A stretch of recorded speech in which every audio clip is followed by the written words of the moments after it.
Hi, writers. How are you? Welcome back to virtual school.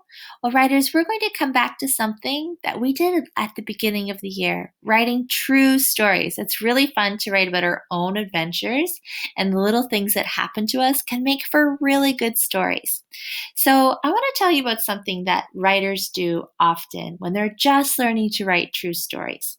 Sometimes when we start to tell stories, they start to sound like and then kind of stories. You know that snap word then? Listen to what I mean. I think about a day at home, and a then story might sound like this. Okay, let's see. I woke up one morning and then I had some breakfast and then I played with my Legos and then I did a puzzle and I had a snack and then I had lunch and it was so yummy and then I went outside and it was so fun and then I played with my brother and then it was time for dinner and then we watched a movie and it was so fun, so fun. Everyone was having so much fun. And then, oh no, look at my reader. He fell asleep. Oh dear. hmm. So writers and then stories happen to everybody. Shall I do another one for you just so you know what I mean? Let's see. Maybe I'll do an and then story about the park, okay? Okay, so I went to the park and then I went on the slide and then I went on the swings, whee! And it was so much fun. And then I ran around all the trees and then I went on the climber and then I made a sandcastle. Uh-oh, look who's asleep again. Uh-oh. Do you see what happened? There was just too much going on, wasn't there? These kinds of stories, they're too big. There's just too many things happening in them. They're too long, and they're not so exciting to listen to, right? Look at that bored cat. Instead, good true stories, they're about one small moment in time. So just one particular time. For example, like the time I lost my tooth in my breakfast cereal. And I have breakfast cereal every day, but this was one special time that I lost my tooth. Can you imagine that?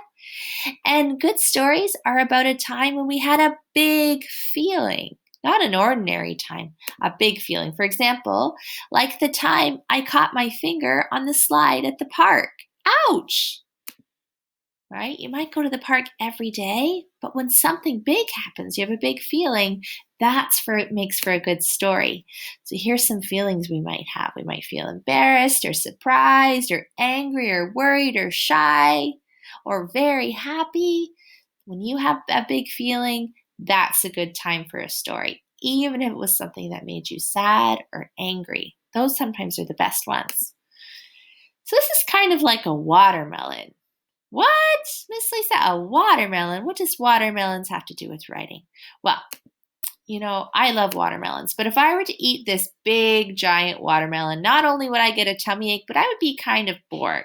And that's what happens with and then kind of stories. They're too big, too long, and they get boring.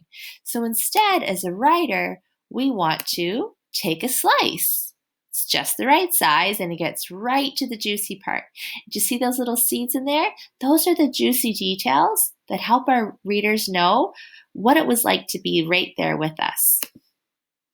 So, we want to take a slice out of our watermelons to write more interesting stories. So, for example, a day at the beach, that could be a watermelon story. I went to the beach and then I went swimming and then I made a castle and then I found a shell and then I had a popsicle and then I went home and it was fun. Do you see what I mean? Instead, listen to these slice stories. Take a slice out of that day at the beach, we find one interesting time. For example, finding a special shell. That would be a great story.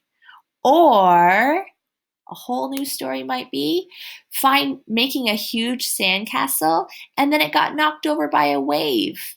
You might have some big feelings about that, right? You might have felt really proud and then felt really disappointed. What else? Getting your toe pinched by a little crab. That could be its own story too. Ouch! right? You might have some big feelings about getting hurt. So, we are going to decide, is this a watermelon story or a slice story? So we're going to sort these little stories. Remember, watermelons are too big, too long, where slices, they get right to the juicy part. Okay, so let's see.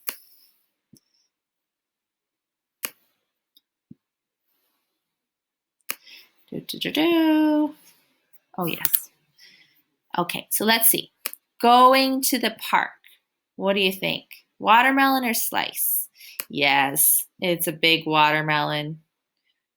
But losing your new ball at the park, that's a specific moment in time, right? Where you had a big feeling. That's a slice kind of story.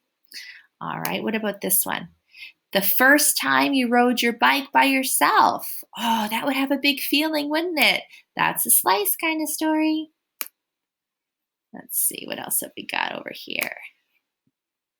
Okay, so a football match. Oh, a lot of things could happen in a football match, right?